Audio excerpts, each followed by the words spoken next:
So, has anybody seen a live show around here? Okay. How is everybody?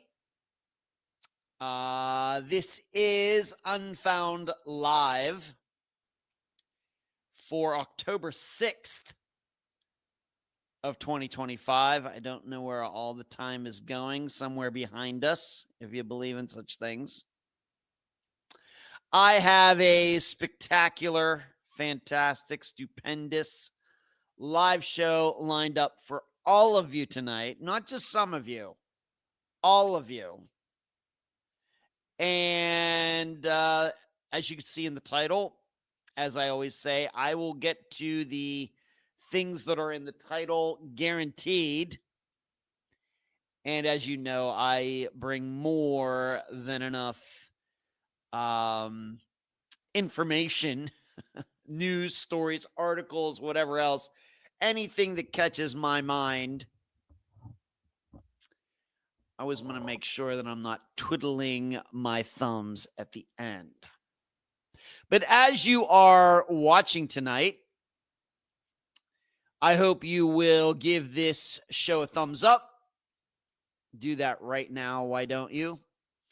If you are new to Unfound, to the podcast, to this YouTube channel, if you're watching on Facebook, wherever you may be, subscribe to this channel, share it with others, tell your friends and family, co-workers, cellmates, whoever, wherever you are, what is going on here on Monday nights at 9 p.m.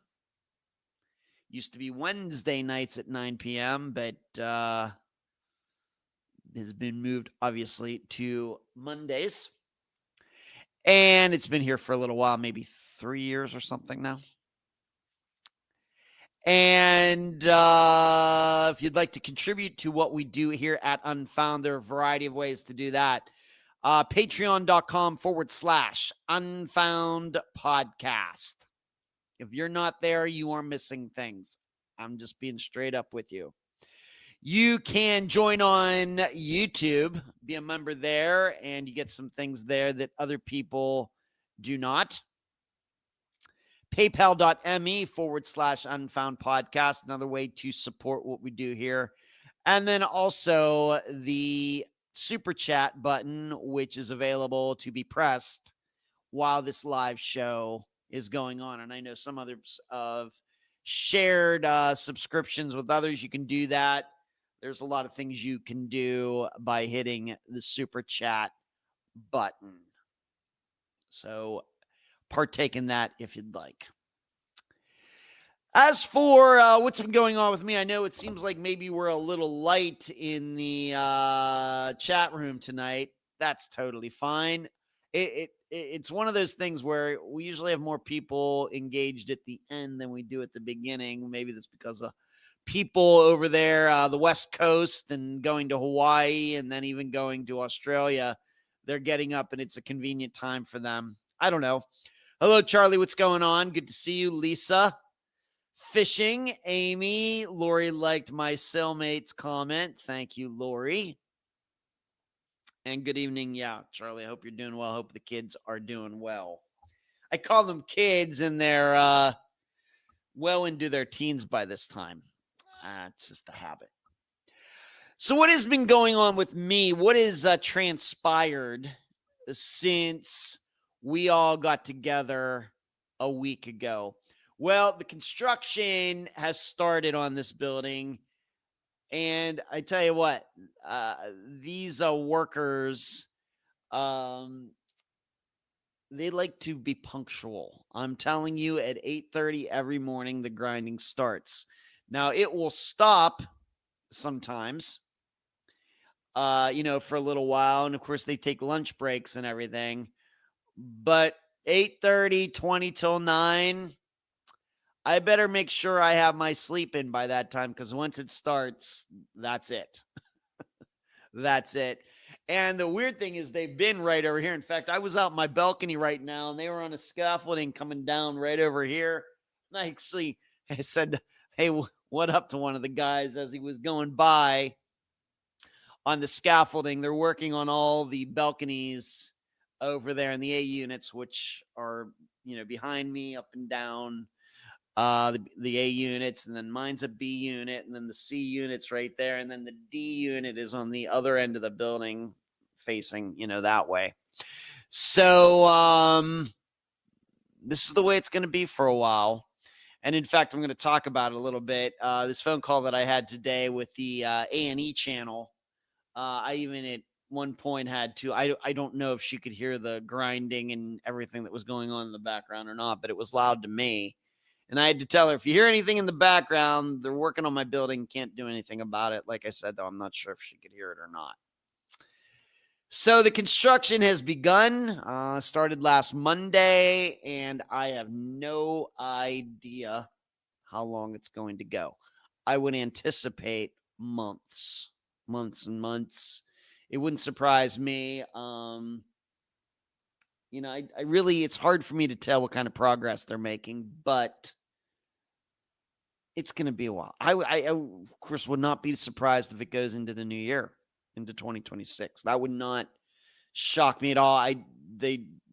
Considering there's weather issues and other things, they really can't make a prediction because all the work's outside. And if it's really raining and things, what they're doing, they can't really work. So we've had mostly dry days. So I think they're going as fast as they can go, but we'll just have to see. But it's going to be grinding for a while. And so when it comes to recording episodes and recording interviews and everything, it's going to be a little dicey. So the construction is going on. Does the building need it? I guess somebody thought so. I had no complaints about my balcony out there, but they're doing something. Some other things, if you can believe it, it was a year ago that Helene hit. Just a few days ago, the middle of last week, a year ago would have been when Helene hit. And that was the hurricane that, although it didn't come ashore here, it kind of went up the Gulf and just flooded. That's the one that had all the water issues all over out here.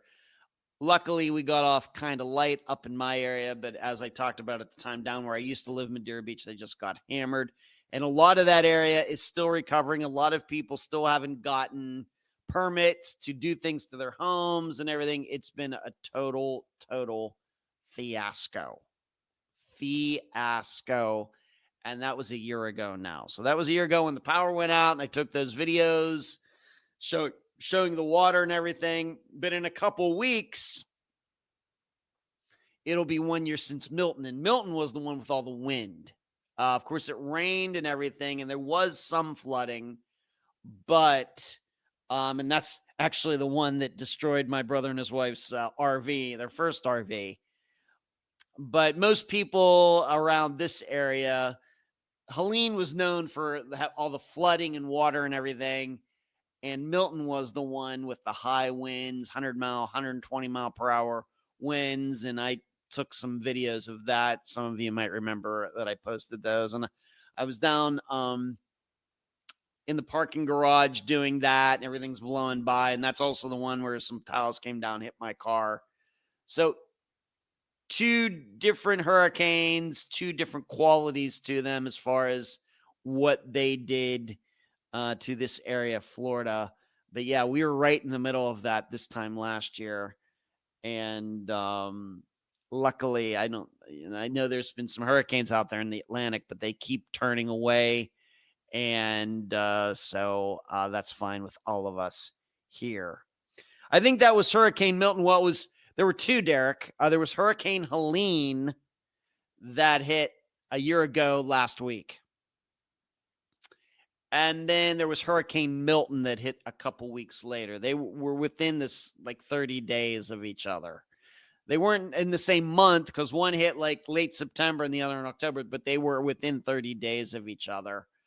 But yeah, Helene was the big time flooding one. Milton was the one with all the wind. Of course, some places did get flooding into stuff, but out here it was mainly wind. And like I said, Milton was the one that ultimately destroyed my brother's RV. That was the one he had to park somewhere, thought it was safe, and they did have storm surge in that area and messed it up. And that's why he and his wife, Lauren, are now on their second RV, and they are back from that trip, and they're out there in Polk City. So they are back in the state of Florida. So that was a year ago. Other things going on, trivia changes. The team that I've been on for the last 12 years, they're still playing together, but they have gone to a new place to play, and they're playing on Thursdays now. And of course, Thursdays are not convenient for me. I like to do that show with Dee. We took trivia, and she brings all sorts of interesting topics to discuss. I hope you've caught the ones we've been doing. And then it's a little far away. So the trivia team that I've been part of for all these years has moved on. And I wouldn't say I'm a man without a country, but I do have people that were new people to the team that we played on Saturday. Did not play very well, but actually those people are pretty smart too. We just had a bad night. And I did go to trivia at the place that I used to go to on Wednesday nights and played with a totally different team. We were actually first going to the final question, so I obviously helped them. And they're not a team that wins very much. I wouldn't say they're a bad team, but with my help, I think some of my help, I don't think it was a coincidence, showed up, played with that team, and we were first going to the final question, but weren't too sure on the final question, so we got passed up, but that's fine.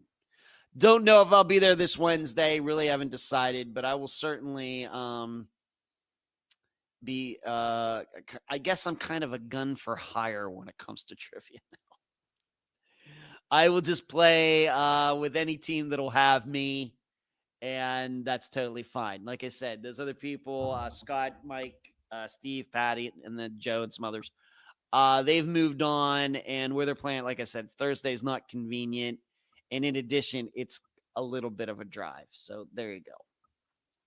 What else is going on? Oh, I want to show you this. I was so geeked up. Some of you might remember I got that for my birthday. I got that floor mat or doormat out there. That's that line from Carnival Number 9 by Emerson, Lake and Palmer. I got, being that this is now the month of Halloween, I bought myself a DVD. I can't remember the last time I bought a DVD.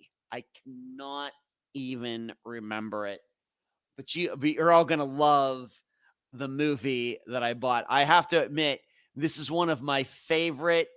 I guess it's it's part horror movie, part a little bit sci-fi or whatever. One of my favorite horror movies of all time, probably because it came out in the 1970s, and I remember seeing it as a little kid and being freaked out about it. I'm going to get the box for you right now.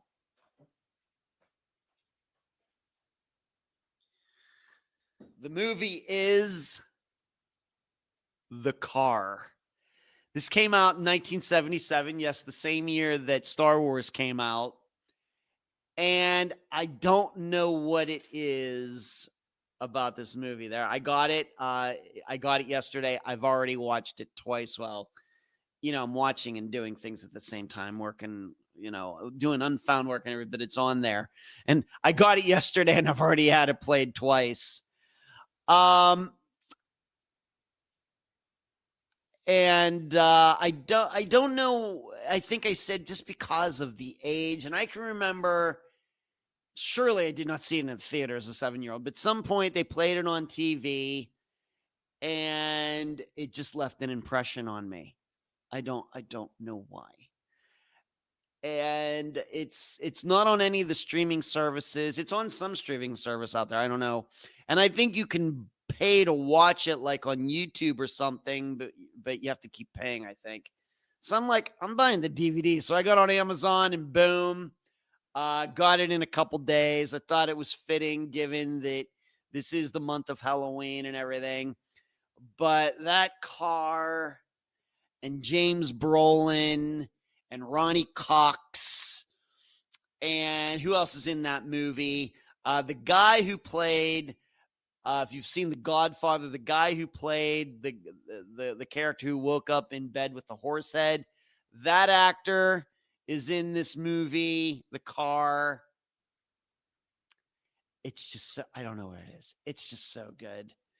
Down in there in like the St. George area, Hurricane, Utah, that area of the United States that's just a little desolate, and the way the car looks, there's just something about all of it that just it got horrible reviews at the time, and although I think it did make money and everything, but it's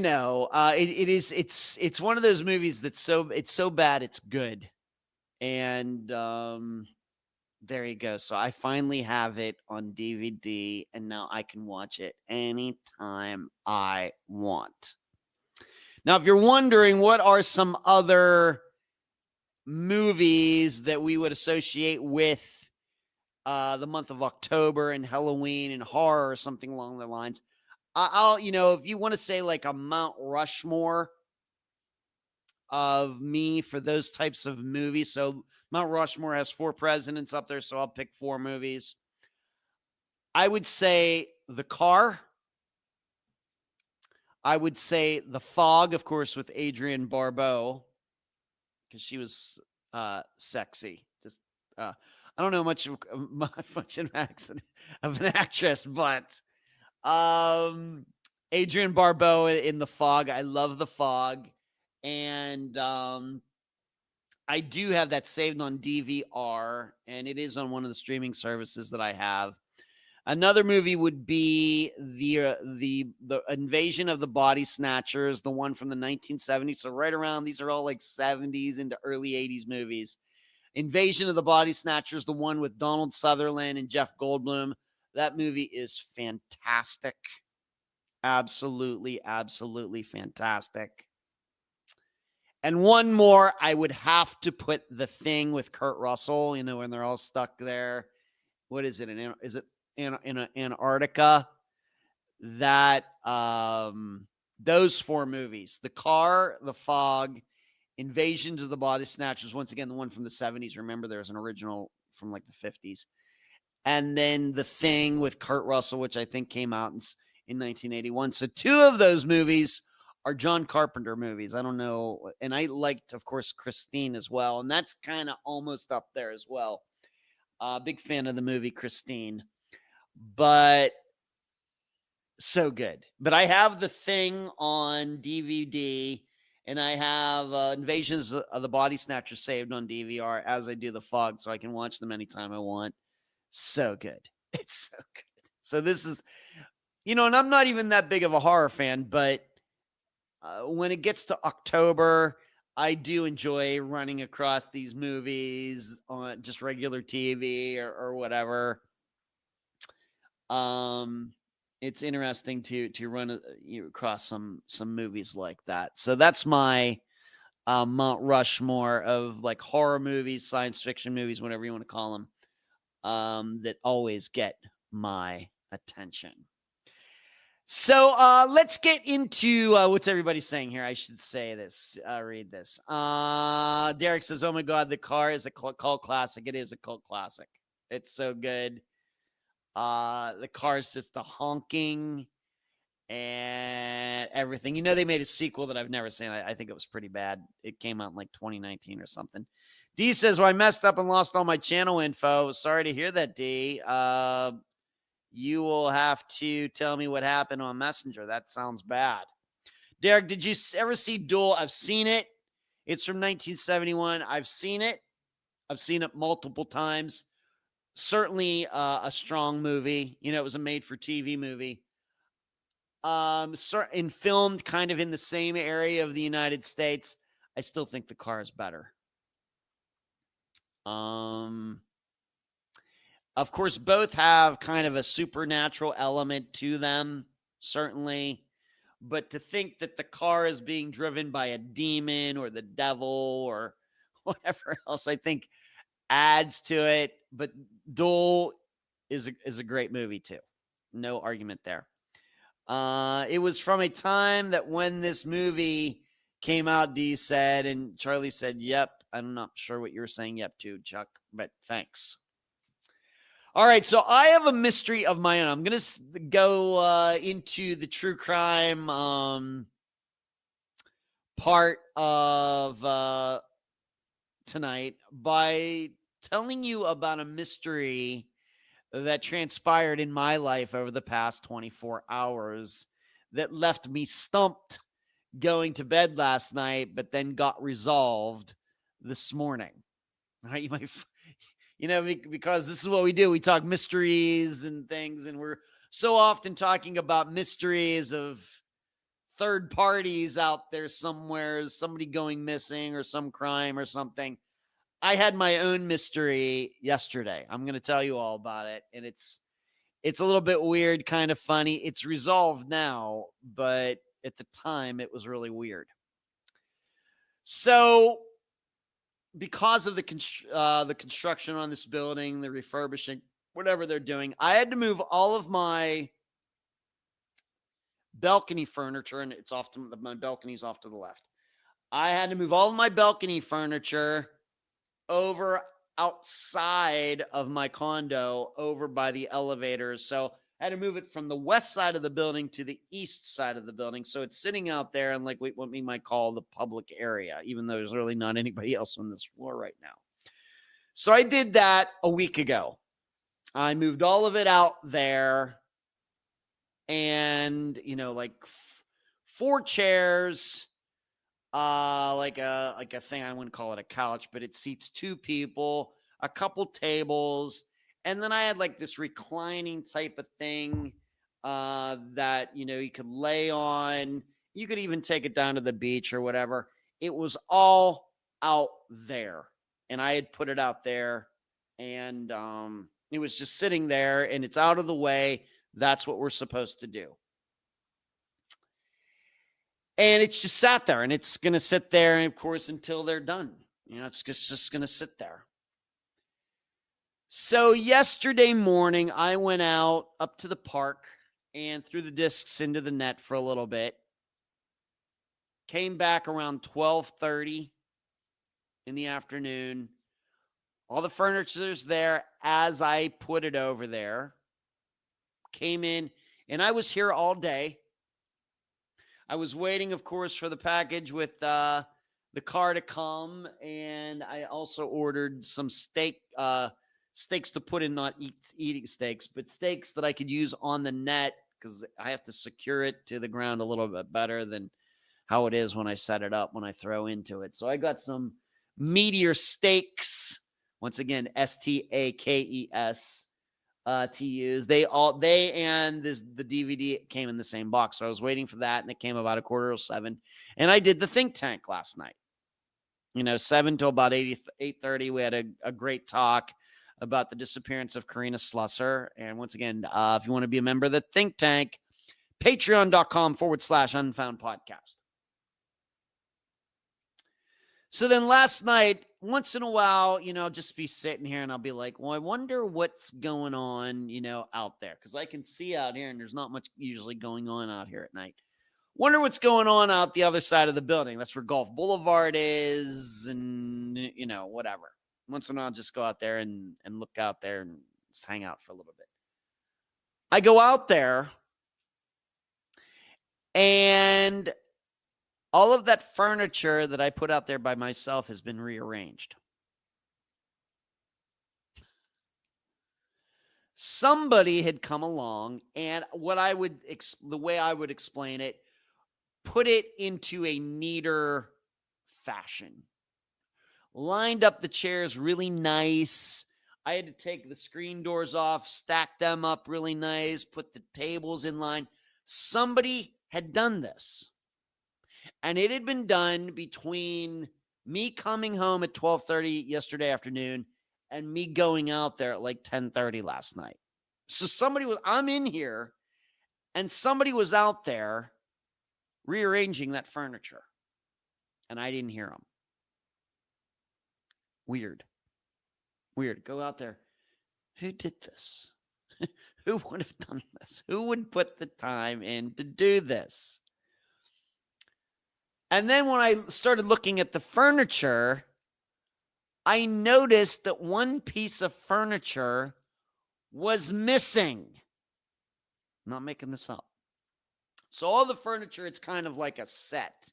All the furniture kind of looks like each other, except there was this one thing that I bought off Amazon.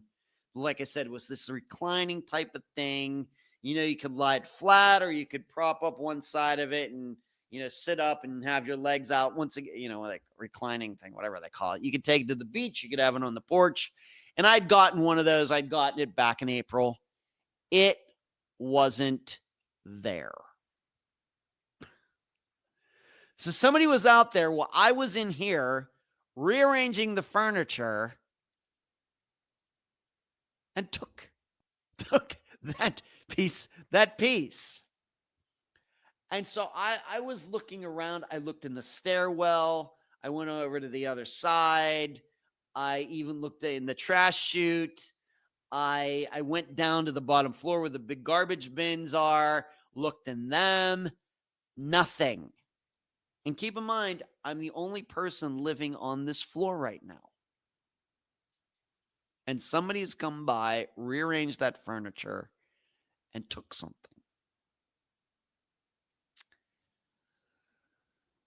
So I was really confused. I was thinking about it, and I was like, well, sometimes one of the duties that the security guards have, we have security guards. We have a little building down there with the things that come down, you set up thing, they'll open up and you can drive in. But there's somebody, a guard there that, writes down license plates and everything, people going in and out. Well, one of the jobs they have at night when it's not as busy, they do go around and they will go out, for example, to the pool and rearrange all the chairs along the pool to make sure everything looks nice. Because, people leave the chairs going every which direction, and they'll make sure it's nice for the next day when people go out to the pool. They're not cleaning anything, but they're doing their rounds. They're making sure nothing weird's going on. And since they're going to be in the pool area, I guess one of their duties is just go by and straighten everything up. So I started thinking, well, did one of the security guards come by and rearrange that furniture? But then I think, well, that still doesn't explain why that chair's missing. Surely not. But we do have cameras in this building, and it's a newer system, maybe 5 years old or something. So I went down to the guard booth last night at like 11:30 at night.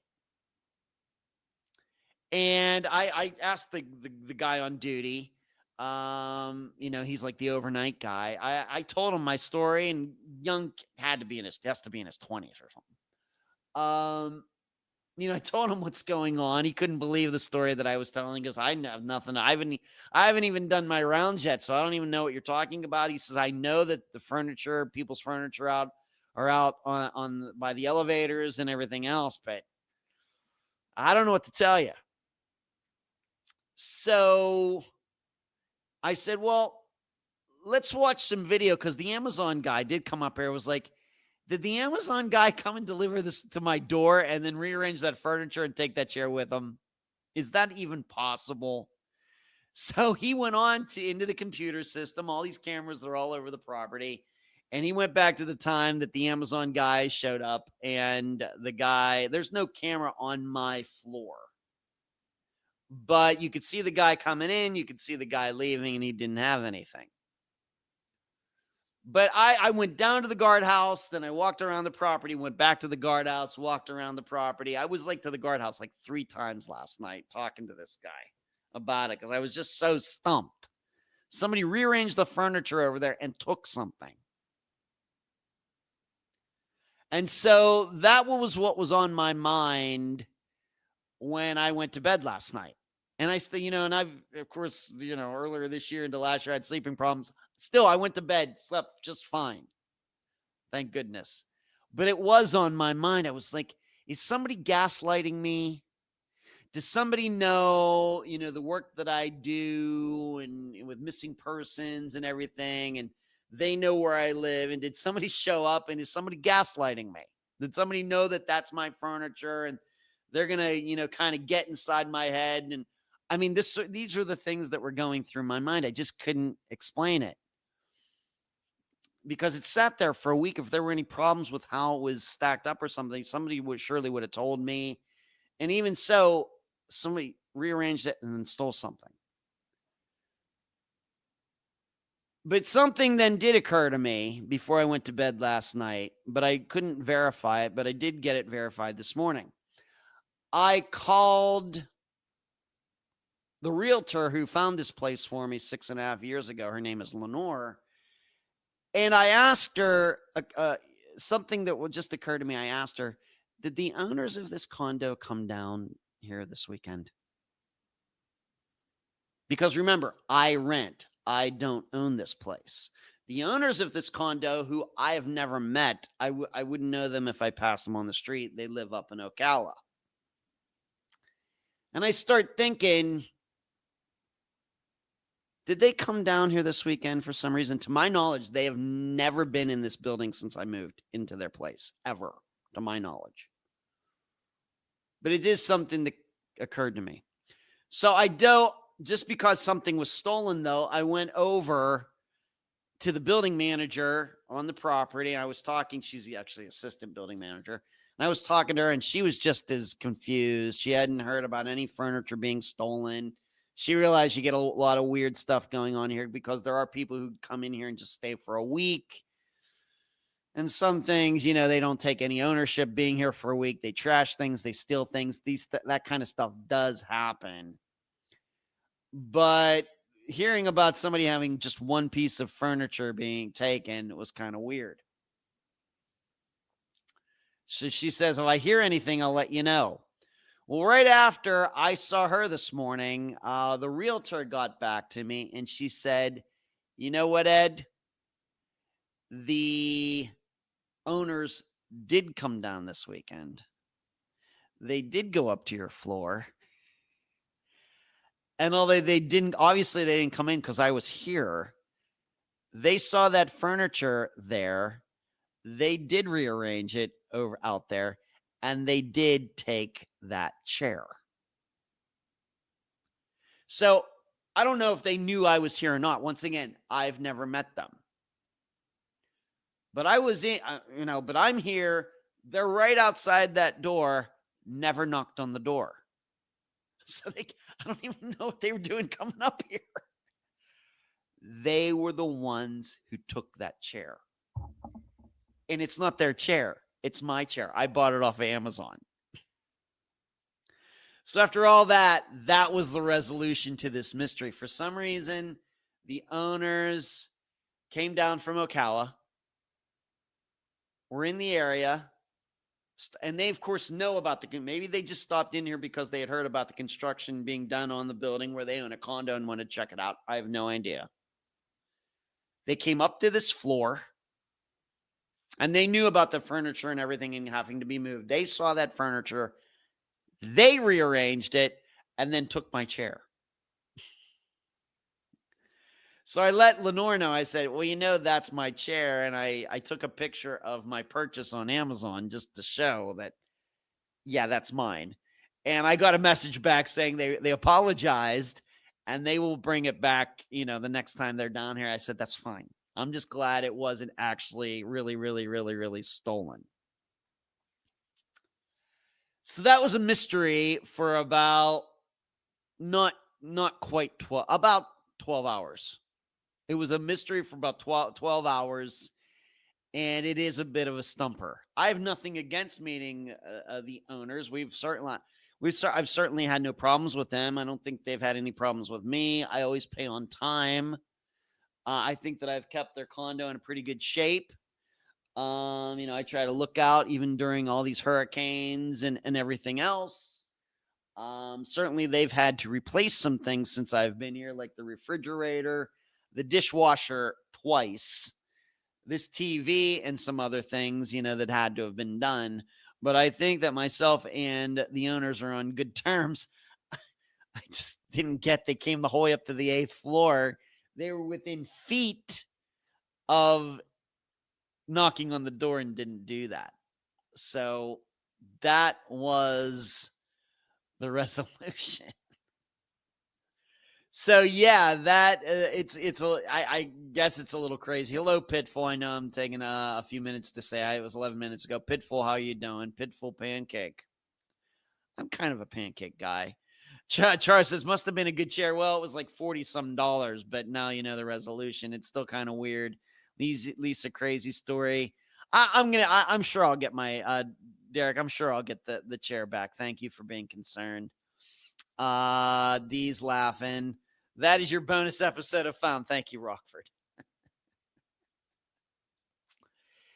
And, you know, the thing is, for some of those of you who were here last week, I told you the story about how there was this storage closet. All of the stuff in the storage closet was theirs. None of that was mine. I'd never opened that door in 6.5 years. Of course, it was swollen shut. So I guess they might have come down here to get all that stuff wherever that stuff went. That's possible. And they decided to shop over there, and they saw that chair there and decided to all that furniture there, and they only took that because they thought it was there. Did they not think the rest of the stuff was theirs? I really don't have any idea. So that was the mystery in my life. But I will be honest, I thought for a time there was somebody who was like gaslighting me. They know that I'm a podcaster and I'm involved in true crime and disappearances and mysteries. And it's easy to, of course, I've even talked about where I live. It can be found on the internet anyway, even if I never mentioned it. That did somebody, come up here and gaslight me, pull a practical joke on me or something? That is not what happened. So the mystery of the missing chair has been resolved, and they can get it back to me the next time they're in town. All right, well, let's now go to a real serious mystery, a disappearance that is going to be, I think, 25 years old in December. And I've known about this disappearance for maybe 20 years. It very well could be. Maybe I even knew it even not long after it occurred, even though it occurred in another country. And that would be the disappearance of Trevor Deely. I'm not sure how many of you are familiar with his disappearance in Dublin, Ireland on December 7th. Technically, I guess December 8th, early morning of December 8th of the year 2000. So I'm going to go through this just like I have done recently with Brandon Swanson and some others, where I take a look at the facts as best as they are understood and try to make sense of this and try to make my best guess at what probably happened here. So Trevor Deely, I'm going to read this. Part of this is from, you should know, I have made an effort to reach out to his family in Ireland at various times, maybe 3 times since Unfound got started. Really put a concentrated effort in trying to talk to one of them. I've not been successful yet. I'll probably try again. Would love to talk to them about all of this, even though this is across the Atlantic Ocean. So I'm going to read part of the Wikipedia. I do believe that the Wikipedia account of what happened is accurate. So I'm just going to read that. And like I said, like I did before, I'm going to bring up some questions that are still in my mind and some things to consider regarding this disappearance, because surely this is the most well-known disappearance in Ireland's history. And in fact, it might be the most well-known disappearance in the entire, what do they call the British Isles or whatever, that area of the world, that area of Europe. It might be the most well-known disappearance. It's like the Irish version of Maura Murray or the Irish version of Brian Schaefer. That's how well it's known. All right, so Trevor Deely, the Christmas party he went to was scheduled for Thursday, December 7th After drinks in Cooper Face Jack's and the Hilton Hotel, he and the other people we were with moved to Buck Whaley's nightclub on Lower Leeson Street. This is all in Dublin, Ireland. Deely left Buck Whaley's at about 3:25 a.m. He started walking in the direction of his apartment in the Renoir complex on Serpentine Avenue in Ballsbridge. And you should know at one point, I've done street views, satellite views of this entire area. I've never been to Dublin, but I've looked at the map of it many times.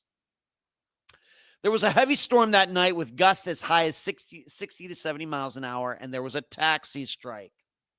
About 10 minutes after leaving the nightclub, Deely arrived at his office where he worked. So at 3:30 in the morning, he shows up at this office where he worked, and it was some kind of business having to do with finance or something. It was open 24 hours a day because they deal with different companies all across the world. You're dealing in China, you're dealing in the United States. Well, somebody always, if you're in finance like that, that's the way your company has to be. So he showed up at this building office that just happened to be on the way, and he was let in after calling security. While in his office, Trevor Deely made a cup of tea and spoke to a colleague, Carl Pender, who was working the night shift. And once again, I want to assure you, this is not when he was working the night shift. This was not a convenience store. These are people with college educations in banking, finance, something like that. Trevor also checked his emails and made a note of things he needed to do and work the following morning. He left the office at about 4:03 a.m., so he was there about a half hour, taking an umbrella with him, and continued in the direction of Ballsbridge. So there is video of him leaving, walking in the general direction of where he lived, even though it just wasn't like a half block away. It was a little ways away that he had to walk.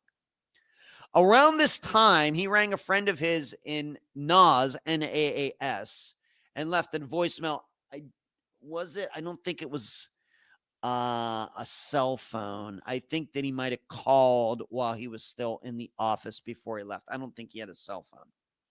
His friend described the message later as saying, "Hi, Glenn. I've missed you there.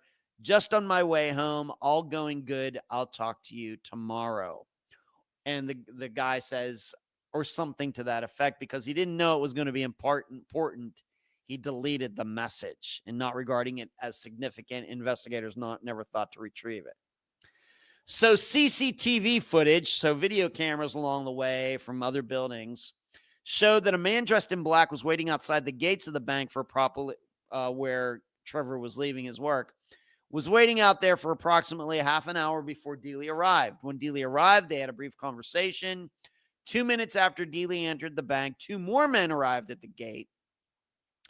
And we have to remember, this is all happening at 3:30 in the morning, so it does seem at least a little strange. While the other two men have since been cleared as colleagues of Deely, the man in black remains a person of interest, meaning they don't know who he is. By the time Deely left the bank, the man was no longer outside the bank. So Trevor's walking home. This guy has disappeared. At 4:14 a.m., so he left his work at 4:03. It's now 4:14, 11 minutes later. Video footage shows Deely walking past what was then the AIB Bank on the corner of Bagot Street Bridge and Haddington Road. Gotta love these Irish/British names. In the direction of his apartment. About 30 seconds later, a man dressed in black passed by the AIB Bank. The Gardaí, the Irish police, initially believed that this was the same man who had spoken to Deely outside of Deely's work. But they subsequently identified and interviewed the man who was captured by the AIB footage and have indicated they are satisfied that there is nothing suspicious about his movements and that he is not the same man who had spoken to Deely outside Trevor Deely's office. This footage represents the last known sighting of Deely, and he still had a ways to go to walk to his place. The way I remember it, he still had like another 15 minutes to go. If he was walking normal pace to get home. And so to kind of maybe give a different account of all of this so you can better explain this. So he's out. For some reason, he decides to stop at his job on the way home, as I've already explained. And when he got there, there was some guy already standing out there for some reason. The video from that building showed Trevor and this guy exchanged some words. Didn't seem anything unusual. There didn't seem to be any shouting or something. He goes inside. While he's inside, that guy leaves.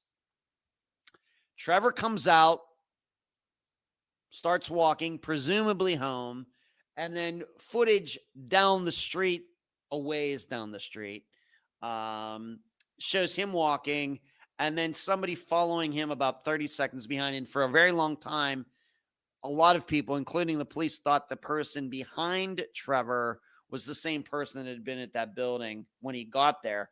And they've now decided that they're two different people. Okay.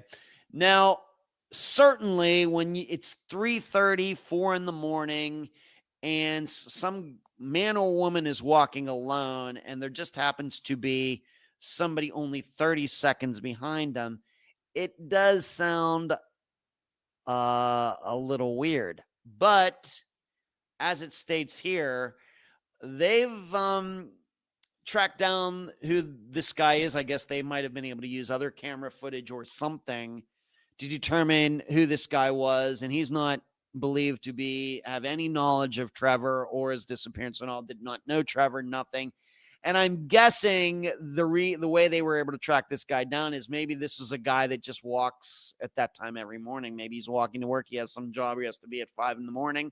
So they see him that morning, and maybe they check the voting for the next morning. He's there, and they establish a pattern. And then they show up there, and they could show up at like 4, whenever in the morning, and stop him on the street and talk to him. And they are fairly satisfied that he had nothing to do with Trevor's disappearance. Now, if you're wondering, well, is there bodies of water, the rivers? There are. And they do run through, does run through Dublin. And in the account, I didn't copy it, but in the Wikipedia accounting of this disappearance, it talks about how they searched these two different rivers. But, these are not the Mississippi. These are not even the Delaware or the Colorado or the Rio Grande, many rivers that have popped up in discussion of disappearances on Unfound. It's nothing like that. And in fact, a woman who lives in Dublin has been a follower of Unfound since the beginning, and she and I have discussed Trevor's disappearance many times over the last 9 years. And of course, she knows Dublin. She grew up there and everything else. And she says, those rivers just aren't deep enough for somebody to drown. They don't ever have a current that is strong enough to whisk somebody away. And although, it doesn't take much to drown, she was under the impression that he went into one of these, what we would call rivers, I don't know what they call them, that he would have been found fairly quickly. That is her, I think, general impression. Of course, we know when it comes to bodies of water and any sort of body of water that has a current, a lot of things are hard to predict. But in her assessment, it's very, very unlikely, even if he went into the water, they wouldn't be able to find him. She's pretty confident that, because although we haven't specifically talked about that recently, it does seem to me she has told me before of people being found in there, and they're pretty easy to find. Doesn't totally rule that out, but it sounds unlikely. So, no, some other things that have popped up. First of all, Trevor had roommates. Of course, they call them flats. Instead of apartments, they call them flats over there. And they were gone. I don't know where they were, but he had more than one roommate. They were gone when this happened. So he was at the apartment by himself during these few days. I don't know how many days before they left. I don't know how many days after they came back, but they were gone. Another thing that has been brought up that some people find suspicious is that I don't know if it was weeks before, months before, certainly in the year that he disappeared, Trevor had taken a trip to Alaska. And there were comments made that knowing the way Trevor, the way people did, that seemed like an odd choice for him.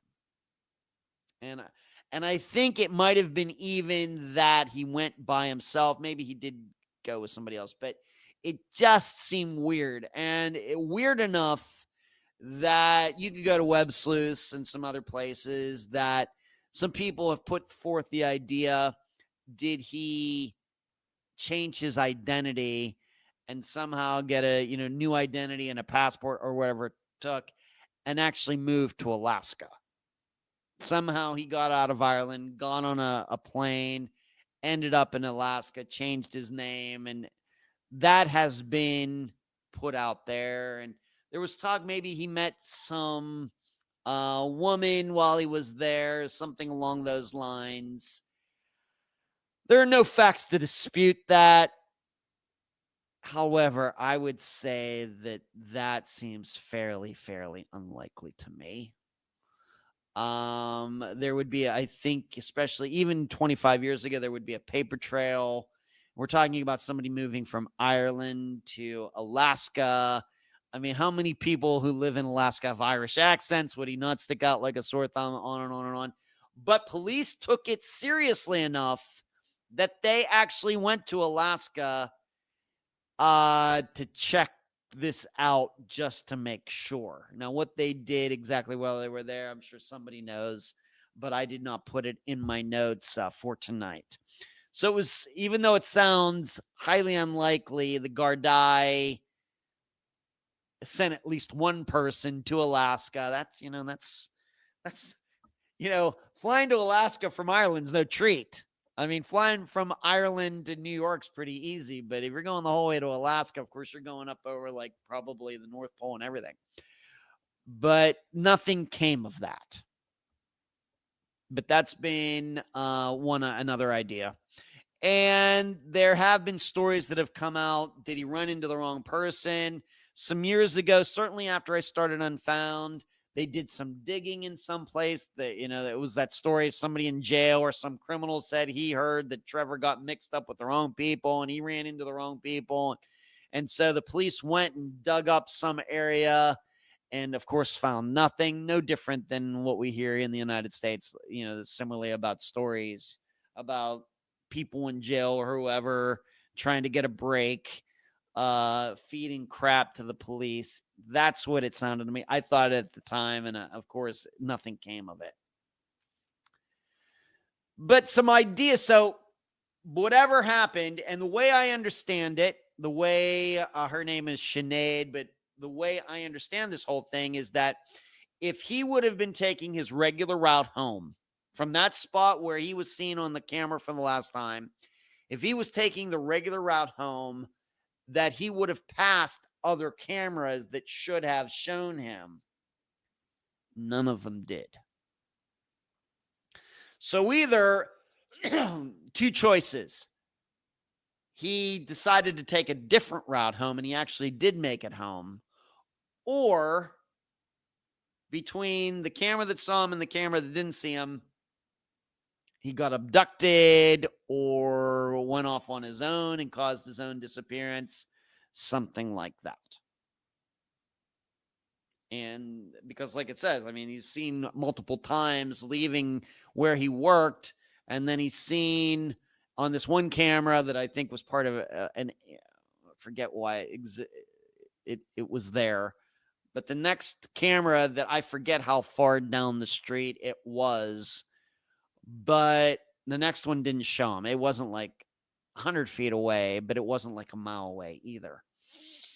And I can remember, not recently, it's been years, maybe even before I started Unfound, doing street views, of Dublin and really looking at that area. And, there's not much to make of it. And you should know Dublin, fairly safe city. It's not like walking in downtown Chicago or places like that. Cities like that in the United States, or maybe even some cities in some other countries like Rio de Janeiro, can be very dangerous, and places like that. Dublin, Ireland is a pretty safe city. And I guess that's why his disappearance sticks out so much. So it seems unlikely that he would just be walking down the street at 4:30 in the morning, and a car comes by and people abduct him, never to be seen again. And of course, those cars would be seen on video, and it doesn't seem like anything like that occurred. There's no scientific basis for that either. So I think you're starting to see, if you never heard of Trevor Deely's disappearance before, you can understand why it's so, it continues to be a big mystery and people continue to talk about it 25 years later. And I would even say his disappearance is more of a stumper to me than Brian Schaefer or Mara Murray or Jennifer Kesse even. I'll admit it. It's kind of along the lines of Jason Jolkowski. But Jason Jolkowski, I think, will always be more of a mystery because it happened in broad daylight. If Trevor went missing in the middle of Dublin in broad daylight, now that would have been something. But here are some things that come to mind. To really assess this, really get technical about assessing this disappearance. Number one, I want to know, how long in advance did Trevor know that his roommates would be gone? Is it a coincidence or not that he went missing while they were gone? This is kind of like the Jody Husentreat thing all over again. The guy who lived downstairs from her just happened to be gone for like 18 hours, and that in those 18 hours is when she went missing. Is that a coincidence, or did somebody plan her abduction knowing that the downstairs neighbor, who would have probably heard and seen everything, would be gone? And if you'll remember, it's something that's still unclear, might be unclear for quite a while. So I'd want to know more about the roommate situation, however many there were, their comings and goings at that time. It also seems to me, I want to know a lot more. Did he actively make plans for well after the disappearance date? It does seem that he did. There was something having to do with his job that, hi, Glenn, I missed you on my own. All good. I'll talk to you tomorrow. He said that in that voice message. I'd want to know more about his future plans. What did he talk about doing in the next coming weeks? Of course, Christmas is coming up. This would be important to me as well. Also, I'd want to know, this kind of comes up in disappearances of this type, when you have somebody who seemingly doesn't have any, of course, the ills that we discuss so much on Unfound, like drug addiction, mental health issues, relationship issues. One of the things that always comes to my mind is, did anybody find out anything about Trevor Deely after he went missing that people did not know before he went missing? So when he goes missing and he's gone for a certain amount of time and they start going through his stuff, did anything pop up which was like, well, I'm surprised by that? Whether it has to do, let's just say it, with his sexuality. Was there anything having to do with any problems he was having at work? Were there any problems that, did he maybe have a secret girlfriend or secret boyfriend? Anything like that. This is something that maybe, like with Joshua Guimond, you maybe would think about him, that after he went missing, they discovered he was making those fake IDs. Whether that had anything to do with his disappearance or not, I don't know. I don't think so. Some people do. Something like that. Something where you're like, wow, I didn't see that coming. I'd want to know more about that. I know that's not a topic that comes up very often on Unfound, mainly because a lot of times we were talking about people who already have a lot of stuff going on, whether alcoholism, drug addiction, like this past Friday, sex traffic. I mean, everything is right there for everybody to see. And then on the other hand, we have like a Jason Jolkowski who was living at home and everything. I mean, really, how much could have been? He could have been hiding uh, from his friends and family, on top of the fact that he had a bit of a learning disability, which to me would make it more likely that he would be unable to keep things a secret from friends and family. Just my impression. I don't know what the health profession would say about that. So for Trevor, I'd really want to know anything about him that you didn't know, even if it seems something that's not racy or scandalous, anything like that. Did you find out that maybe he was more into video games than you realized? Anything like that would catch my attention. Also, I have to tell you that an impression that I've had about his disappearance for a while is that you almost get the idea that he didn't want to go home. Why do I say that? Well, first of all, he's out with all these people, and then he decides to go home, but he doesn't go directly home. He goes to his work. I know it's on the way, but it is 3:30, 4 in the morning. The weather's not that great. I realize that he got that umbrella, but is an umbrella really going to help you in 67 mile per hour winds? You wouldn't think so.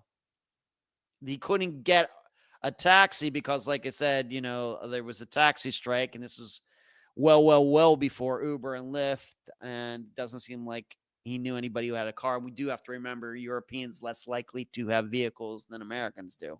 It's an American have a car. So, but I get this impression, he stops at his work. He pauses and talks to that guy outside of his work. While he's at work, he calls this friend of his. He's calling a friend of his at 4 in the morning. I realize this is now the era of cell phones, but, so anything's possible when you can carry your phone anywhere. But I'm 55 years old. I don't think I've ever called any of my friends at 4 in the morning, ever. Not that I've been up at 4 in the morning very much in my life, but you almost get the idea, what did he need somebody to talk to? Was something going on with him emotionally? Was he trying to avoid going home? And we have to remember, why would he avoid going home? There was nobody there. Usually, if you're having roommate problems or something, you kind of try to be in your place as little as possible. There was nobody at his place. And still, like I said, he's pausing to talk to, some, I guess, stranger. He's going to his work. He's on the phone. He's at his work for a half hour. You get the impression that either he didn't want to go home, or he was delaying things because he was actually going to meet somebody and was just biding his time, wasting time, where he really didn't have plans to go home. He was just trying to delay. Well, I'm not supposed to be there until, let's just say, 4:30, and I'm way early. Could be that. Rockford says, agree, it's way up the list of most mysterious in the part of the world when one considers his victimology. Also, Dublin is not London or Manchester or Glasgow. It's super safe. Yes. Rockford, I want to know how he handles his booze on an ordinary night. I also want to know his habits after a night out. Does he seek food, hookups, scenic views? Yeah, that certainly would help. Would also maybe want to know if he was out on the town in Dublin at 4 in the morning. Did he ever stop at his work before? If we were to find out the only time he stopped at his work at 4 in the morning and then he goes missing, that would certainly be a big yellow flag at the very least. Certainly. So we have a lot of things going on here that the certainly they're honest questions. They're not salacious questions. It's not sensationalism. These are honest to goodness, good questions to try to better understand Trevor, his connection to his job, his connection to where he lived and his roommates, all of which is, of course, relevant in just about any disappearance. Now, I will tell you that the new idea I have on this is that he actually did, even though there's no proof that he made it home that, it's night, but it's technically morning, early morning. Even though there's no proof of this, I think I have opened my mind up more to the idea that he actually did make it home. Now, I realize nothing seemingly that he had made it there, but he made it home. And remember, nobody's there. He could have been there for several hours until the sun came up and left. I realized that video cameras seemingly did not catch him, but he could have taken a different route, and they might not have ever checked cameras on that route. Certainly possible. There's no law saying that he has to go the most efficient way home. There's no law saying that. So I will admit I'm more and more open to the idea that he did make it home, and maybe the disappearance did not happen in the early morning like everybody believes, but that he actually made it home, was home for a while, sun came up, and then he took off again and just kind of blended in with everybody else who would have been up and walking around, going to work, riding bikes, and whatever they do in Dublin, Ireland. Because, like I said, because the alternative, is that something, are we thinking about a disappearance like Daniel Villarreal, where the kid ended up in a pool house, somebody's pool house in the backyard for some reason? Or is this an Esther Westenbarger? Of course, that was with a car, but you know what I mean? Some sort of unpredictable thing that happened, or what was his name? I've gotten his name wrong. Caleb Harris. Is that his name? Caleb Harris in Texas. The guy who ended up in the sewer. Dead. Is this kind of what we're talking about here? Did Trevor make some weird choice about what was going on and, opened up a manhole cover? Do they even have manhole covers in Ireland and Dublin, and went down into the sewer system? I mean, is this what we have to think about all of this? Because it doesn't seem, obviously he did not mind being seen on video at his work. He stopped there. He surely knows that there are cameras there. He surely knows that people are going to see him. Didn't bother him. He's walking home. He's not trying to avoid a camera. He went right past the bank. The camera, everybody knows that banks have cameras out front. Doesn't seem to be, avoiding that. Rockford, you bring up, how did he handle his liquor? Well, I realize that the topic is certainly helpful to know that. But I would also say, on the other hand, there's nothing that I've read for the people who encountered him that night at work, and maybe it was just even one person. There's nothing anywhere the people who encountered him that night that said he was drunk. The person there, he left a message on his friend's answering machine. There's nothing saying that guy, oh yeah, he was sloppy drunk. He could slur in his words. There's nothing like that. Still something that you could think about. But, nothing factual. And I would also say on top of that, there did seem to be at least a wee bit of time between him having his last drink at one of those places and then him walking home. Remember, he got some tea. Maybe that was to wake him up a little bit or something. If he was able to get his own tea, how drunk was he? And would he really want, if he were drunk, would he really want to be seen at his workplace drunk like that? You'd think that that would be, you'd think that if somebody really cared about him, they'd say to him, "Hey, Trevor, you're really, you got to get out of here, man. You can't be here drunk like this. It's no good. That's no good for your reputation around here, especially in finance. We got to get you out of here." No stories like that. Still, something probably that needs to be thought about. So where am I on all of this? It just seems unlikely that he would have been picked up by anybody. There are no stories. Yeah, disappearances in Dublin are fairly, really rare. No stories of anybody getting, abducted from the streets, man or woman. I have to go by what has been said about the waterways there, both from Sinead and other things that I've read about Dublin, to think that, him going into the water for whatever reason, because let's just admit it.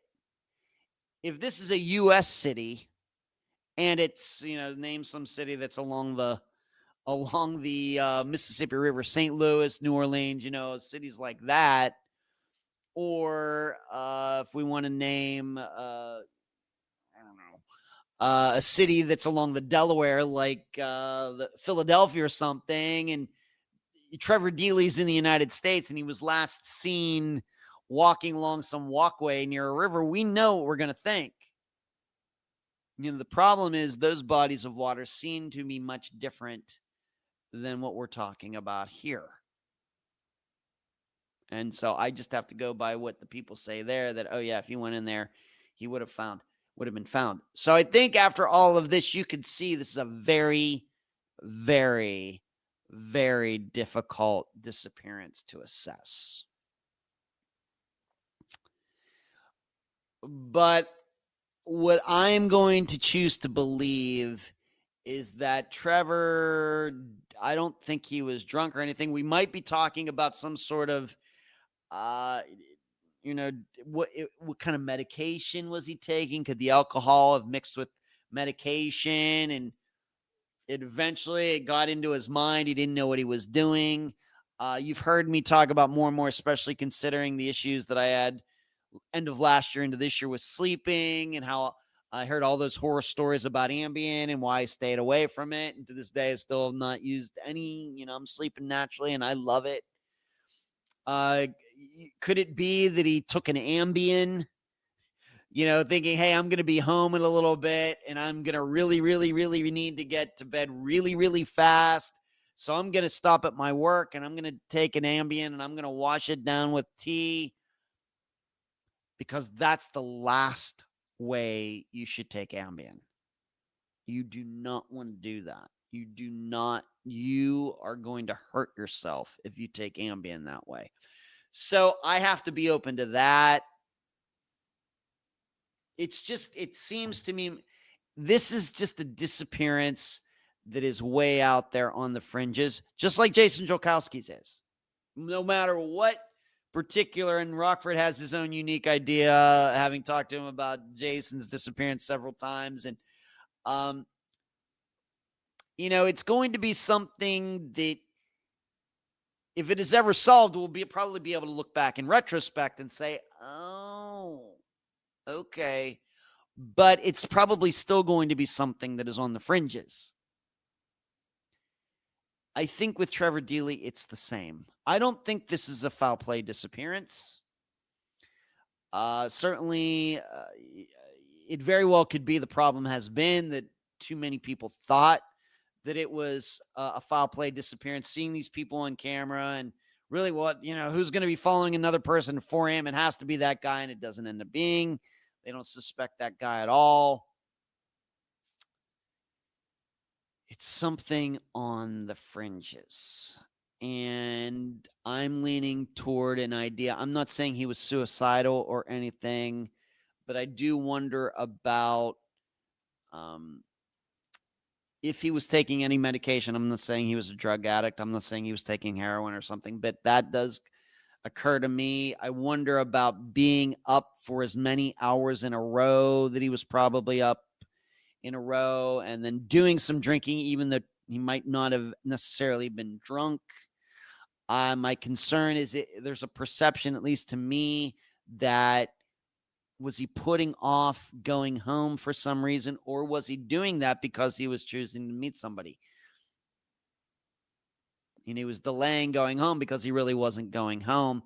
The problem is that if he really did go to meet somebody and something happened there, I think it would have been fairly easy for everybody to figure out who he's going to meet, whether he was trying to cover it up or not. So it's on the fringes. Really, really on the fringes. That's all I can say. But I do think that the time of day plays a role in this. This 4 a.m., the mind is, you got it's well known, me bringing up piloting and flying planes and everything. It's well known. Very dangerous part of the night. That 2 a.m., 3 a.m., 4 a.m., 5 a.m. time for the mind if you are operating a car, a bulldozer, a plane, a ship, anything like that, because of the natural circadian rhythm that the human body has. It doesn't matter if you've been working night shift for a while. It's just something that's hardwired into us. And if I had to guess, it has something to do with that. Rockford, he wasn't fault on drunk, but the booze angle still relevant because people, including me, tend to follow patterns of behavior when out and about. Even if not dangerous, it could tell us something. Good. No, you certainly want to know. You'd certainly want to know, but I think that you'd have to counter that with actually talking to the people who ran into him. Whether it sounds like they had security at this building, well, what'd security think? It seems he had some coworker there. What did the coworker think? It was this message. Did he sound like he was slurring it? Was he slurring his words when he left that message? We'd certainly have to counter it with that. And certainly people can be drunk, I guess, and still seem sober. But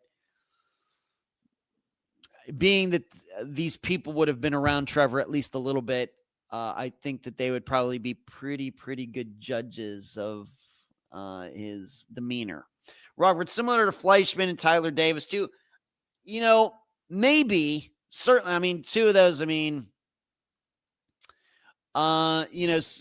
certainly, Rockford. The big differences, though, would be, Kyle Fleischman, we don't know what direction he went.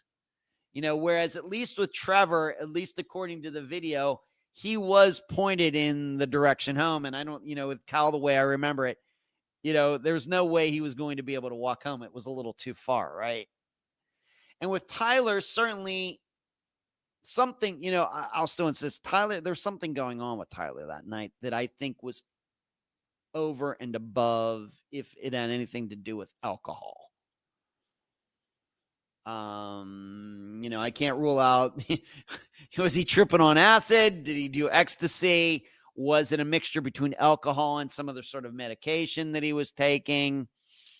At least with Tyler, we know something weird was going on. With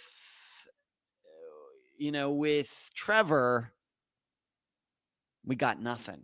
Tyler Davis is as unusual as Tyler Davis's disappearance in Columbus, Ohio is. It would be way, way, way more weirder if his wife said, he had a couple to drink, but I didn't think he was drunk. And he wasn't complaining about, he didn't fall asleep in the taxi. And then he decided he just wanted to go for a walk before coming up to the room. That would be way weirder than what the actual, reality of the facts are. Whereas with Trevor, it does sound to me that he was having in much less distress, if any, than Tyler was that night. But, I get what you're saying, Rockford. Trevor Deely worked at the Bank of Ireland. Yes, he worked at a bank. Thank you. Right. Lots of rumors out there, the mob and everything else. If anybody from Ireland is, done a search on YouTube and happened across this and seeing what, as an American, what I'm saying about this, and even though I've never been to Dublin, I'm telling you, my impression is this was not foul play. It had nothing to do with any sort of abduction from the street. I will tell you, certainly I could be wrong, but I will be shocked if it had anything to do with any of that. I would certainly buy more into the idea that he did go into whatever river is there, whatever they call it there. That to me is way, way, way more likely than foul play, but I'm not even thinking I like the river idea either. I think there might be two. Like I said, they don't call them rivers. Call them something else. I know I'm a stupid American, but just not that. I'm just not thinking. I think this is something that, like I said, like Caleb Harris, Daniel Villarreal. We've got stories here in the United States of people getting stuck in chimneys. I did a found episode for all the Patreon and YouTube supporters where a young man got stuck behind a huge freezer and died there in a building that was like out of business.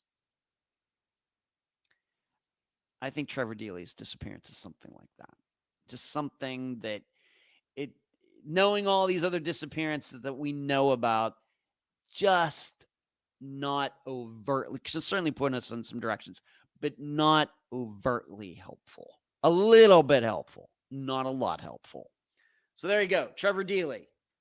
Hopefully one of these days I'll be successful in talking to someone in his family, and we'll make it happen on Unfound. I can tell you right now, I will be fascinated.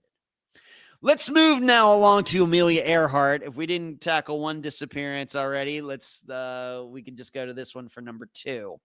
And the reason I'm talking about this is because there is a group out of Purdue University that is going to be going to a place that has actually been searched before called, I'm going to give it my best shot here. Nikumaroru, Nikumaroro. They're going to be going to a place called Nikumaroru, and they're going to search for her and the plane there. The reason this has gotten started, the reason that this island, lagoon of this island has gotten attention is because way back in 1930, so not long after she went missing, was it 37? She went, and then they were in this picture was taken in 38. There was for some reason on Nikumaroru Island, at one time there was a wrecked ship there. Coincidentally, ran aground there, and it was sitting there. And there was another ship in the area, took a picture of this wrecked ship. Well, later, somehow, and at that point, Amelia was already missing. But at that time, there was no thinking that she actually made it to some other island. And the most popular thinking at the time was that she went into the Pacific Ocean, right into the water. Well, later, when that picture was better analyzed, it seemed to show something like sticking out of the water that shouldn't be there.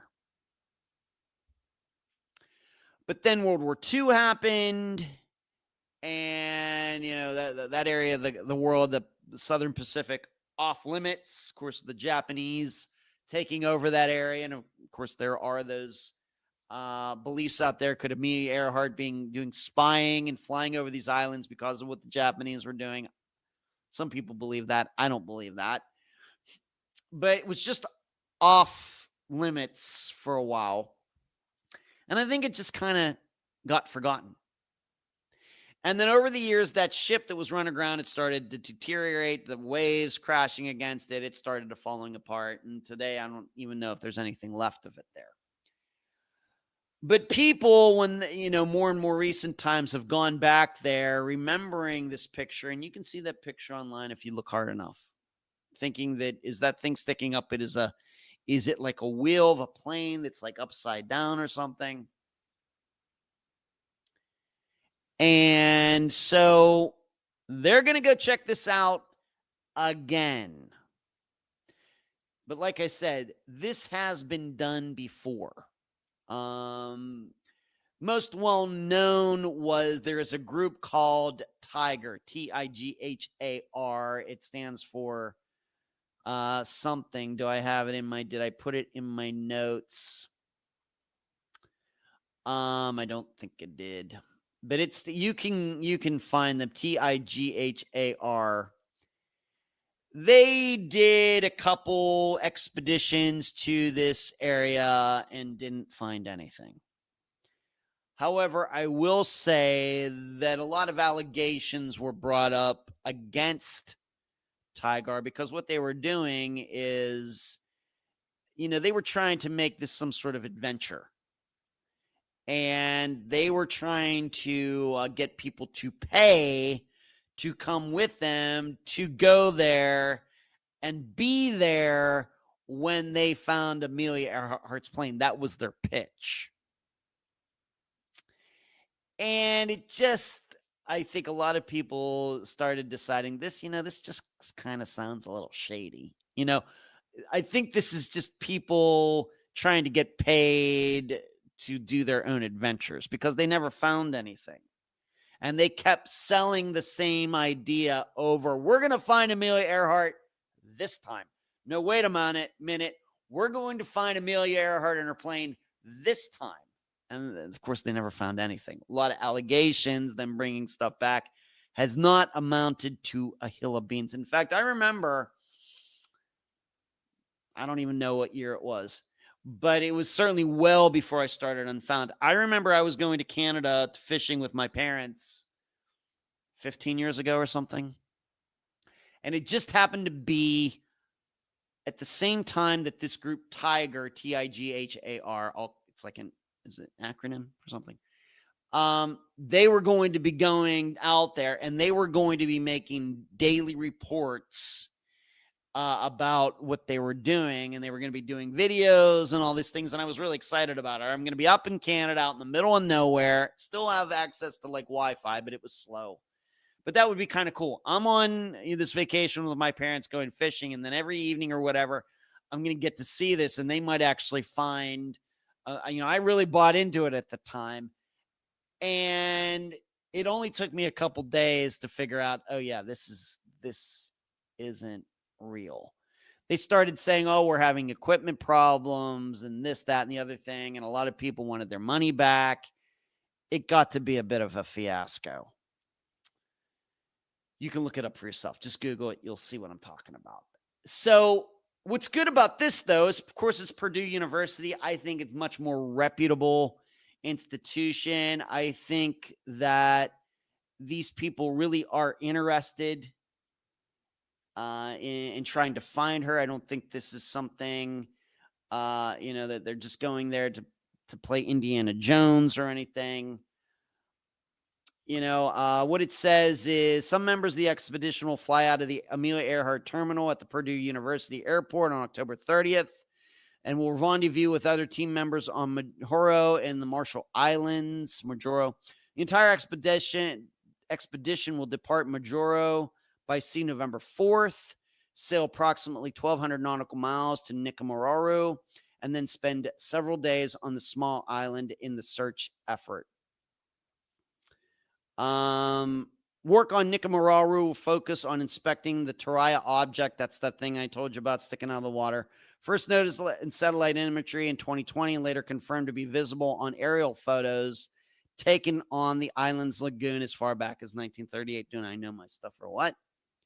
Initial work will include videos and still images of the site prior to any disturbance, followed by remote sensing with magnetometers and sonar.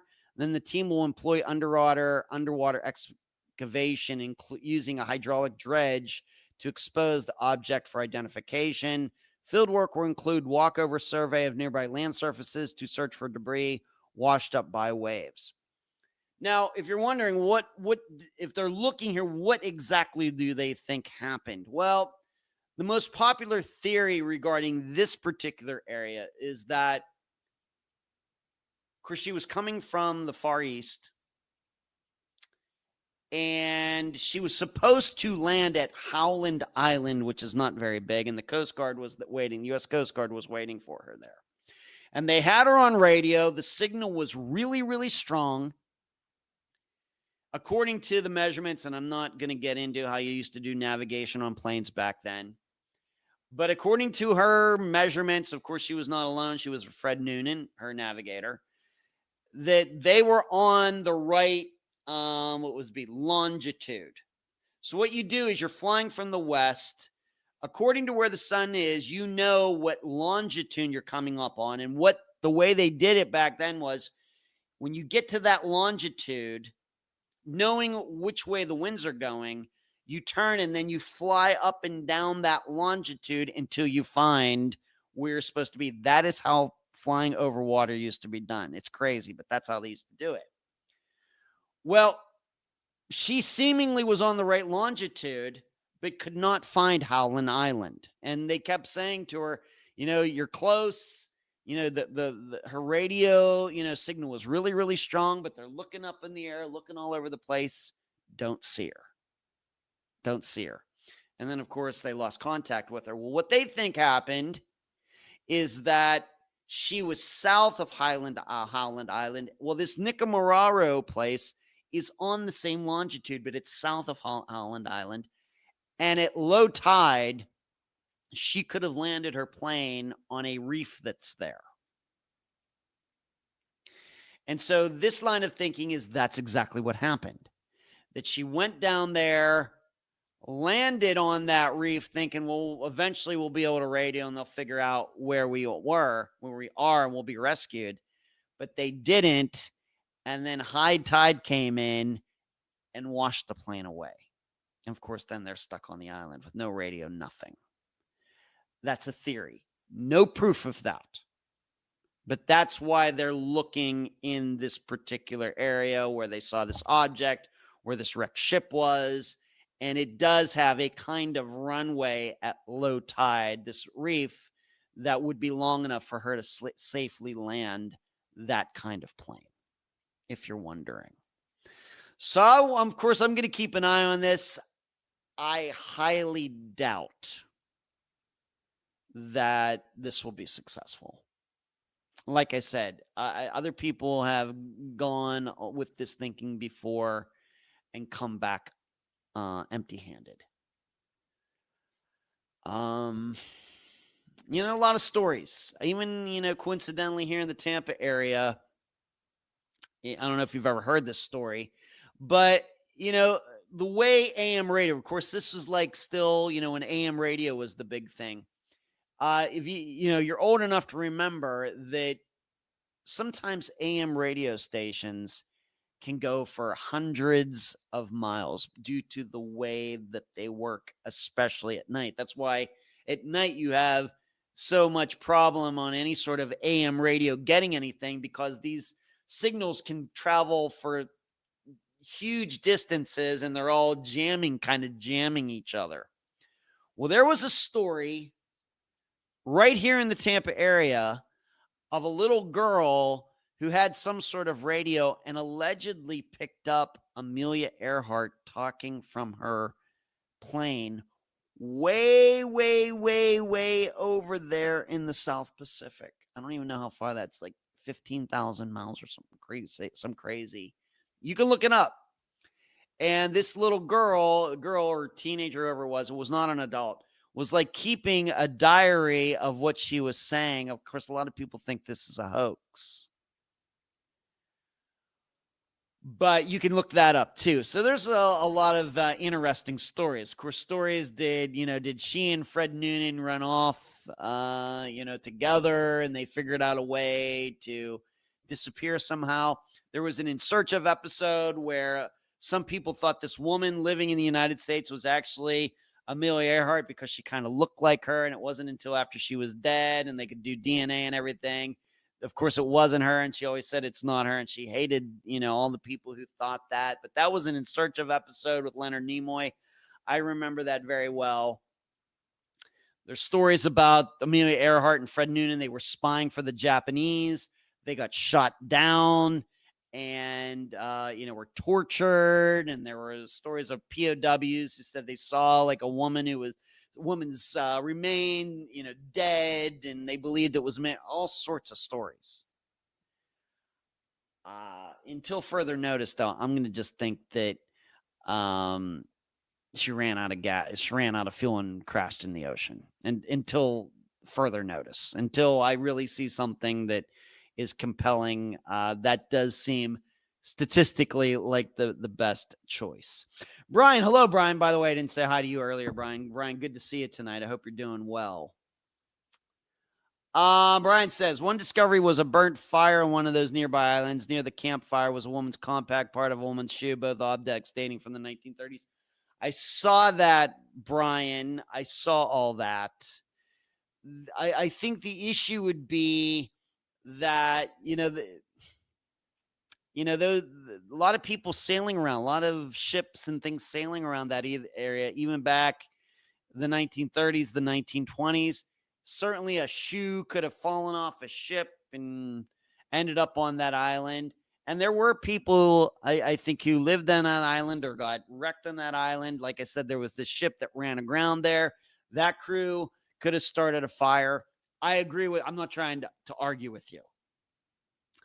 But unfortunately, there are enough other stories out there that are believable that it could have been somebody else's shoe or somebody else's fire, other than it strictly being Amelia's and Fred's. You would think, being that it's such a remote area of the world, that if you see a fire or a shoe, it has to be theirs. But then you find out more of the history of the area, and it could have been a couple different choices. Rockford. Earhart case is how so many of us got into Disappearance, is also the Indiana Jones reference. Should have come with a trigger warning for Raiders fans. Have a heart, Ed. No heart on this side of the microphone, Rockford. So that's Amelia Earhart, Purdue University. Good luck to them. I just think that if this were the answer, it was on Nikamuraru, it would have been solved already. I think so. Lots of scams, like I've already said as well. So I need to go to experts allegedly. I did something interesting yesterday, and this is the third topic for tonight here, where it says experts allegedly. I have gotten, I have an account with ChatGPT, and I want to assure you I will never use it for the production of the podcast. All right. I do all my own writing and everything else. I promise you that. I'm much too prideful about my own writing and creativity and everything to farm it off to AI and all of that. We know AI makes a lot of mistakes and everything else. But I do have an account with ChatGPT. I do have it on my phone, and it is hilarious, the things that you can ask it and the responses that you get back. It's certainly more entertainment than anything else. But yesterday I asked ChatGPT, who are the world's leading missing persons experts? That was the question I asked ChatGPT. Who are the world's leading missing persons experts? Of course, I know my name did not come up, and I would never have suspected that it would ever pop up. Maybe one of these days, not yet. But I did want to see who ChatGPT thought were the experts on disappearances in the world. Well, here's the list, and I will admit, I don't think I've heard of any of these people. I'm going to read them, and I'm going to read their areas of expertise, their notable contributions, and then I'll go from there. The first person, by the way, what probably is most unique about this, they are all women. True story. First one, Karen Shalev Green. Her affiliation, University of Portsmouth in the United Kingdom. Area of expertise, one of the foremost academics in missing persons studies. She works on risk assessment, use of social media, return interviews, missing abroad, interagency cooperation, cost of investigations, etc. Once again, she is a professor at the University of Portsmouth in the United Kingdom. All right, so in England. Come back to her. Next one is Laura Huey, Huey. Her affiliation is with the University of Western Ontario. So once again, we have a woman not from the United States. Areas of expertise, criminologist whose work addresses policing, victimization, missing persons, and mental health intersections in criminal justice contexts. Next person, woman, Mary Manheim, Manhein, forensic anthropologist at LSU in the United States. Known as the Bone Lady, she founded the Faces Lab and Louisiana's repository for unidentified missing persons. She's consulted on over 1,000 missing unidentified cases. Once again, never heard of her. Sarah Wayland, Wayland. She is from CQ University in Australia. So out of the first 4, 3 of them are outside the United States. Works at the intersection of missing persons, ambiguous loss, grief, and the experiences of families of missing persons. 2 more to go. Ava Klonowski, Klonowski. She's in Poland and Iceland. It says forensic anthropologist, Polish/Icelandic. She has been deeply involved in exhumation and identification of victims in mass grave and conflict settings, especially Bosnia and Herzegovina, and has worked with the International Commission on Missing Persons. Once again, Ava, it's actually EWA, Klonowski, Klonowski.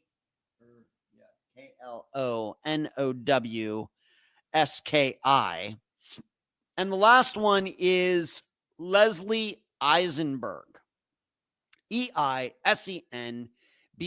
She is an American forensic anthropologist right here in the United States. She is also known as a bone expert. She's been involved in high-profile missing persons, unidentified remains cases in the United States. I will say, once again, I've not heard of any of them. That doesn't mean they're not doing good work or whatever else. But 9 years in, never heard of them. So I guess what I'm saying here is they must really, really, really, really be academic types. I guess I'm saying. But once again, I will note all women, and 6 of them were listed. And of them, only 2 of them are Americans. Now, what also catches my eye about all of them is that, except maybe for the first woman, Karen Shalev, by the way, it's Karen Shalev, Shalev, and then Green, Green. Except for her, none of the other ones seem to have anything to do with actual investigations. You see a lot about victimization. You see about mental health. You have Mary Manheim, which is the Bone Lady, which means to me she's more on the other side of it. What happens? Unidentified remains. Sarah Wayland, more ambiguous loss, dealing with maybe what we might call the emotional fallout of disappearances. Ava Klonowski, she's more involved, it seems like, maybe in war crimes where people go missing during wars. Maybe they're marched out into the woods, never to be seen again, things like that. Like it even says like Bosnia and Herzegovina. Of course, we know they had war going back to the 1990s, brutal, a lot of people killed, ethnic cleansing, etc. Seems she's more into that. And then we have another person, Leslie Eisenberg, who once again is called a bone expert, meaning she really works on the other side of disappearances when remains actually get found. She's not on what we concentrate on Unfound, the people going missing, and then the investigations that take place and why they're successful, why they're not successful, and all the mistakes that are made. So this is interesting. Out of the 6 foremost experts, at least according to ChatGPT, only one of them really has anything to do with actual missing persons investigations. Very interesting to me. Let me, D says she's not heard of them. Ask top 10 true crime podcaster. I am certainly not one of those. Derek, a lot of people went missing in Northern Ireland during the Troubles. That's true. I don't think Trevor's disappearance in Dublin has anything to do with that. Me neither. I don't know. No. If it had anything to do with that, and really, that was a, Ireland, Northern Ireland thing. And to think that if that was the case, Derek, I think what people would have been, men and women would have been disappearing all the time if it had anything to do with that. So those are what ChatGPT says are the experts, but only one of them really is somebody who's really taking a look at investigations. Now, what's interesting about this is that Karen Shalev Green actually has a book out. And it's on Amazon. And I bought it. You should know it was not cheap, but it's worth it. The book is $50. $50 book. I can assure you, I don't know if I've ever bought a book that was $50 in my life. But being that she's supposed to be an expert, it's on Amazon. I think the book, I don't know if it'll be here tomorrow or the next day. It seems to be a fairly thick book. I'm going to be very, very, very interested to read it. So I did that, but I also sent her a message today, and I'll get to that in a moment. Jason Joukowski's disappearance is actually more perplexing in Trevor's case because there's literally not a single shred of evidence to determine what happened to him. Deely has CCTV. I agree with you. I think that's very insightful. It's a very insightful comment. Thank you for putting that post there. That's true. Good one. D. Oh, we may have serial killer in Oklahoma. That wouldn't surprise me, D. So I ordered this book today, but you should know that Karen Shalev Green has a podcast. And I ended up listening to almost an entire episode today. I was a little busy and everything. But if you'd like to check it out, it's called Missing Persons Uncovered. It is on Spotify if you'd like to check it out. But I felt compelled to write her because she did an interview with a police officer from the United States in 2023. The guy's from California. I'm not going to mention his name. If you'd like to check out the podcast, you'll figure out who it is. I'm not somebody I've ever heard of before. But wow. There was something that he said that ticked me off so much that I wrote her. Had never heard of her before the last 24 hours, but I felt so compelled because of what this person said to her in her podcast that I was like, oh my gosh. This police officer in the United States said that TV is to blame for the perception in the American public that there has to be a waiting period before you file a missing persons report. This guy actually said that. He was talking about some case that he had worked on, and he said something to the effect, well, unfortunately, due to people watching the TV and getting misinformation about when you can file a report, He said something to that effect. You know why people think that? It's because that's what cops tell them. I wouldn't say I hear it on every disappearance. In fact, I wouldn't even say I've heard that on half of them that I've featured on Unfound. But certainly with at least a third of them, a family member will tell me, yeah, I tried to file a police report and they didn't want to do it because it wasn't 24 hours yet. It wasn't 48 hours yet. It wasn't 72 hours yet. 72 hours yet. They didn't want to fill one out because they didn't believe it was their jurisdiction. People think this because that's what police tell them. And then the people who get told this tell other people. It's not a Hollywood thing. This isn't a Hollywood thing to blame it on Hollywood. That's not why people think this. It's not because of the media. It's because of what police say. They also get it from TV and movies, especially older shows. Not the guests of Unfound, Rockford. These people, for the most part, are pretty, when they, of course, we've had disappearances where reports weren't filled out for weeks for reasons that have nothing to do with the police. I'll admit that. But a lot of my guests have had problems getting reports filled out because of what police say, not because of what the TV's telling them. I think that most of my guests, when they've found out, they're not thinking about what they've been told on TV. Oh, well, I heard on Magnum PI in 1983 that I can't fill. I don't think any of them think that way. I heard on Law and Order that I think they're all pretty vigilant on that if they really care, if the police will take that.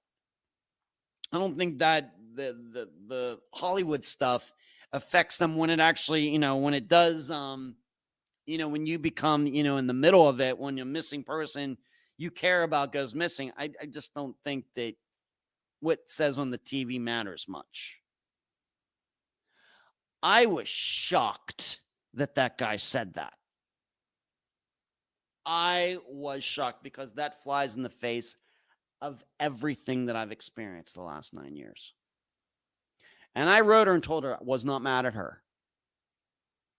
I told her, I'd never heard of you. I told her about me doing the search on ChatGPT. I told her who I am. I told her how many cases I've covered. I told her I ordered her book, told her I started listening to her podcast, told him that. And I told her what that, and she's, of course, not an American. She's British. As an American, I told her I was shocked what that American police officer told you. I want to assure you that that is not what is going on here in the United States at all. I told her the fact is the reason that my guests think that it's 24 hours or 40 hours is because police told them right to their faces when they went to fill out the reports. This police officer is acting like, oh, don't blame the police, blame the TV. I'm going to blame the police. We know why they do it. They can't come out and say that because it makes them look really, really bad. Why? Because they're lazy. Because they think that every disappearance gets solved within 24 hours all by itself. They think they have better things to do. Now, of course, they can't say any of that, but that's what's going on. And Brian says, I blame the police too. Yeah. Well, to that guy, once again, if you want to find out his name, you can go find that podcast. Once again, the podcast hosted by Karen Shalev Green is called Missing Persons Uncovered. I don't know how many episodes there are. They go back to at least 2023. If that's the case, sir, then why aren't the police out there just saying, as soon as you get a missing persons case, and we want you to come in and fill out a report? What are you doing to change the public? If the public are really being lied to, if they're really, this idea comes from Hollywood and the media, what are you doing to change it? Nothing. You know why you're doing nothing? Because It's all of you who started it. Oh my goodness. I was so torqued off. You do not even know how I almost hit my head on my condo when I heard that. I mean, it takes a bit. I've heard everything. I would think I've heard just about everything when it comes missing persons cases, investigations, and everything. But when he said that with a straight face in that interview, I lost it. I really did. So those are the alleged experts in missing persons cases on the planet Earth. Karen Shalev Green, Laura Huey, Mary Mannheim, Sarah White Wayland, Ava Klonowski, Leslie Eisenberg. No men in this list. Fine by me. I really don't care. Maybe I will earn a spot on that list one of these days. A few things before I tell you what we're doing this Friday. Corinna Slusser, you should know, in the poll, more people than I would have thought think that she did get trafficked to a spot outside the United States. What are the percentages at this time? I will check it just to be sure. 31% think there's at least a 75% chance that she ended up in another country. 6% said better than 50 to 75%. 23% said 25 to 50% that she ended up, the odds being in another country. 40% is saying 0 to 25% odds that she ended up in another country. So there was 63% below 50% and 37% above 50%. As you would guess, I think that I am in the 0 to 25% area. Some other things going on. Unfound Now is out regarding Richard Cleaves. Somebody left me a note saying maybe I got where the car was location wrong. It's still not clear to me that I did or not, but somebody left a message with that. I certainly believe foul play happened that's on this feed right now on YouTube. The Found episode was Lawrence Bader. He really enjoyed doing that for all you Patreon and YouTube supporters. That guy who went missing and then was found alive. The new website where I hope to start be doing some missing person consulting is almost done. Signed up with a website host. I'm not using WordPress. I'm going to use a different company. That got set up today.